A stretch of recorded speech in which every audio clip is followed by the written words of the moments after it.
Reverse brain drain. అంటే America వాళ్ళు తెలివితక్కువగా చేశారేమో ఇది అనిపిస్తది నాకు. ఎందుకంటే ఇప్పుడు అక్కడ మీరు అట్లా ఇంపోజ్ చేసి ఎవరిని రానీయకుండా చేస్తే మళ్ళా వాళ్ళు వర్క్ అంతా ఇండియాకే పంపిస్తారుగా.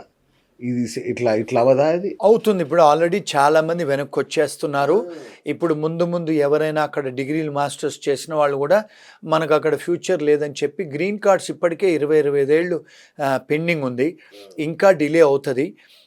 రెండోదేందంటే ఇలాంటి పాలిసీస్ వచ్చినప్పుడు కంపెనీస్ కూడా హైర్ చేయడానికి ఉండదు. ఎందుకంటే వాళ్ళ దగ్గర అంత ధనం ఉండదు, డబ్బుండదు.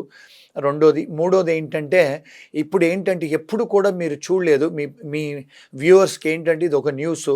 చైనా వాళ్ళిప్పుడు ఆర్టిఫిషియల్ ఇంటెలిజెన్స్ మీద కొన్ని వేల కోట్లు ఇన్వెస్ట్ చేస్తున్నారు. యాహ్! అమెరికాలో ఉన్న కంపెనీస్‌ని కూడా కొంటున్నారు చైనీసు. అబ్బా! ఇప్పుడు ఎప్పుడు కూడా చైనీసు ఇండియన్ హైటెక్ ప్రొఫెషనల్స్‌కు వర్క్ పర్మిట్స్ ఇచ్చిన దాఖలాలు లేవు ఇప్పుడు. లేవు. చైనా వాళ్ళు ఇప్పుడు మన ఇండియన్స్‌ని ఇన్వైట్ చేస్తున్నారు.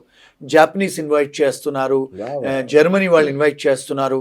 మన యంగ్ ఇండియన్ ప్రొఫెషనల్స్‌ని వాళ్ళు వర్క్ పర్మిట్ చేసి పిలుస్తున్నారు వాళ్ళు. ఓహ్! అంటే చాలామంది ఇప్పుడు ఔట్ సైడ్ అమెరికా ఆలోచిస్తున్నారు ఇప్పుడు. So that is going to be a reverse brain drain. డెఫినెట్‌గా జనాలు బయటి కంట్రీస్‌కి ఆలోచిస్తున్నారు ఇప్పుడు.